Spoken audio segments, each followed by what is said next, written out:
Welcome friends. Now we are presenting a beautiful adventurous story, Puss in Boot. So let's start the story. There was a miller who left no more estate to the three sons he had than his mill, his eyes, and his cat.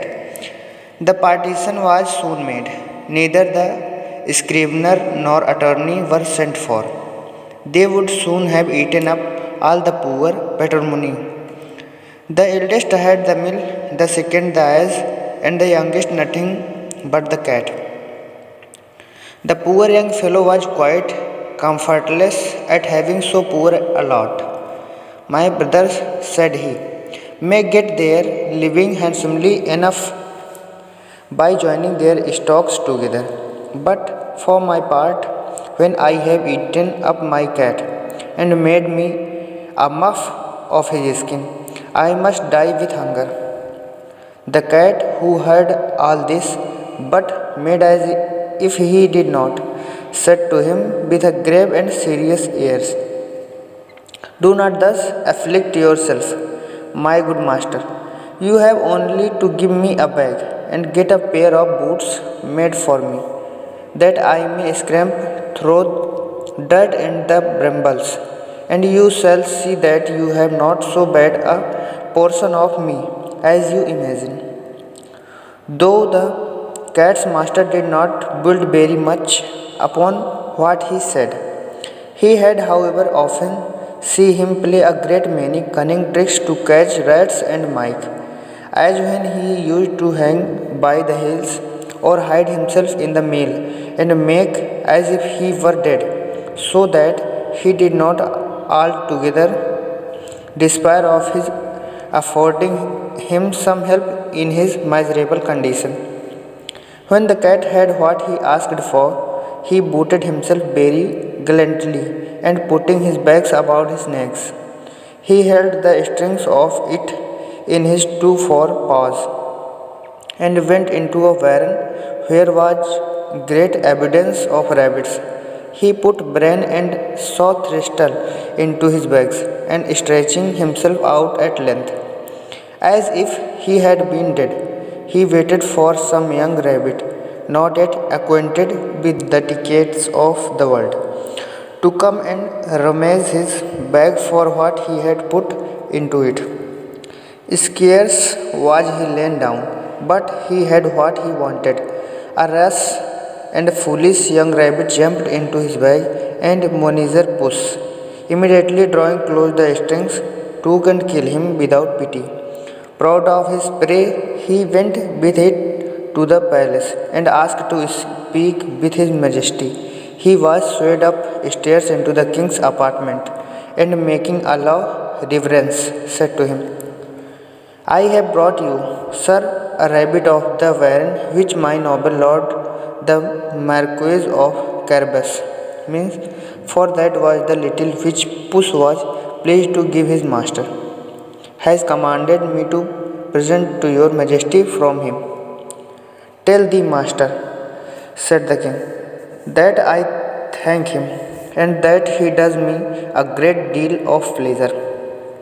Another time he went and hid himself among some standing corn, holding still his bag open, and when a brace of partridges ran into it, he drew the strings, and so caught them both.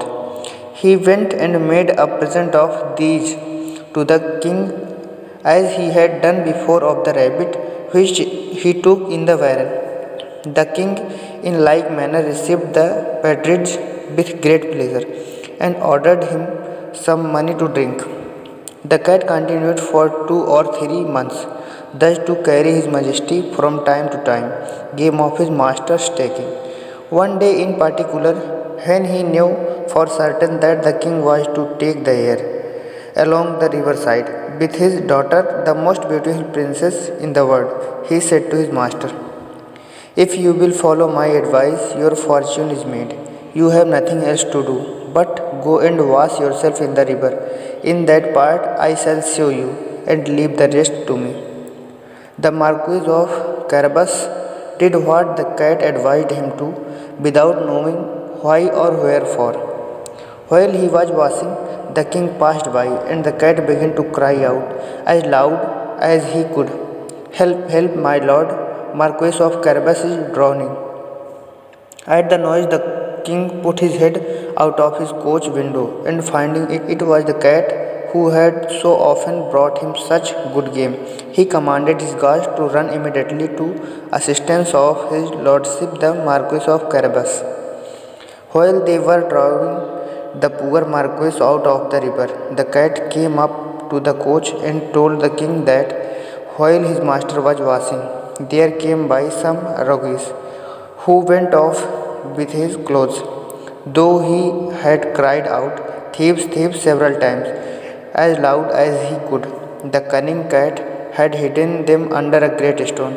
The king immediately commanded the officers of his wardrobe to run and fetch one of his best suits for the Lord Marquis of Carabas. The king received him with a great kindness, and as the fine clothes he had given him extremely set off his good means, for he was well made and very handsome in his person. The king's daughter took a secret inclination to him, and the Marquis of Carabas had no sooner cast 2 or 3 respectful and somewhat tender glances, but she fell in love with him to distraction. The king would needs have him come into his coach and take part of the airing. The cat, quite overjoyed to see his project begin to succeed, marched on before and meeting with some countrymen who were moving a meadow. He said to them, "Good people, you who are moving, if you do not tell the king that the meadow you mow belongs to my lord Marquis of Carabas, you shall be chopped as small a mince meat." The king did not fail asking of the mowers to whom the meadow they were moving belonged. "To my lord Marquis of Carabas," answered they all together, for the cat's threats had made them terribly afraid. "Truly a fine estate," said the king to the Marquis of Carabas. "You see, sir," said the Marquis, "this is a meadow which never fails to yield a plentiful harvest every year." The master cat, who still went on before, met with some reapers and said to them, "Good people, you who are reaping, if you do not tell the king that all this corn belongs to the Marquis of Carabas, you shall be chopped as small as mincemeat." The king, who passed by a moment after, would needs know to whom all that corn which he then saw did belong. "To my lord Marquis of Carabas," replied. The reapers and the king again congratulated the Marquis. The master cat, who went always before, said the same word to all he met, and the king was astonished at the vast estate of my lord Marquis of Carabas. Monsieur Puss came at last to Setterly Castle, the master of which was an ogre, the richest had ever been known, for all the lands which the king had then gone over belonged to this castle. The cat, who had taken care to inform himself who this ogre was and what he could do, asked to speak with him, saying he could not pass so near his castle without having the honor of paying his respect to him. The ogre received him as civilly as an ogre could do, and made him sit down. "I have been assured," said the cat, "that you have the gift of being able to change yourself into all sorts of creatures you have a mind to. You can, for example, transform yourself into a lion or elephant and the like." "This is true," answered the ogre very briskly, "and to convince you, you shall see me now become a lion." Puss was so sadly terrified at the sight of a lion so near him that he immediately got into the gutter, not without evidence of trouble and danger because of his boots, which were ill suited for walking upon the tiles. A little while after, when Puss saw that the ogre had resumed his natural form, he came down and owned he had been very much frightened. "I have been moreover informed," said the cat, "but I know not how to believe it, that you have also the power to take on you the shape of the smallest animals. For example, to change yourself into a rat or a mouse. But I must own to you, I take this to be impossible. Impossible, cried the ogre. You shall see that presently, and at the same time changed into a mouse and began to run about the floor. Puss no sooner perceived this, but he fell upon him and ate him up.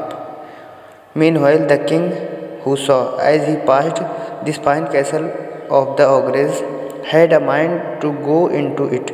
Puss, who heard the noise of Majesty coach running over the drawbridge, ran out and said to the king, "Your Majesty is welcome to this castle of my lord Marquis of Carabas." "What, my lord Marquis?" cried the king. "And does this castle also belong to you? There can be nothing finer than this court, and all the stately buildings which surround it. Let us go into it, if you please." The Marquis gave his hand to the princess and followed the king, who went up first. They passed into a spacious hall, where they found a magnificent collation, which the ogre had prepared for his friends, who were that very day to visit him, but dared not to enter knowing the king was there. His Majesty was perfectly charmed with the good qualities of my lord Marquis of Carabas, as was his daughter, who was fallen violently in love with him, and seeing the vast estate he possessed, said to him, after having drank 5 or 6 glasses, "It will be owing to yourself only, my lord Marquis, if you are not my son-in-law." The Marquis, making several low bows, accepted the honour which his Majesty conferred upon him, and forthwith, that very same day, married the princess. Puss became a great lord, and never ran after Mike any more, but only for a diversion. That's it. Thank you.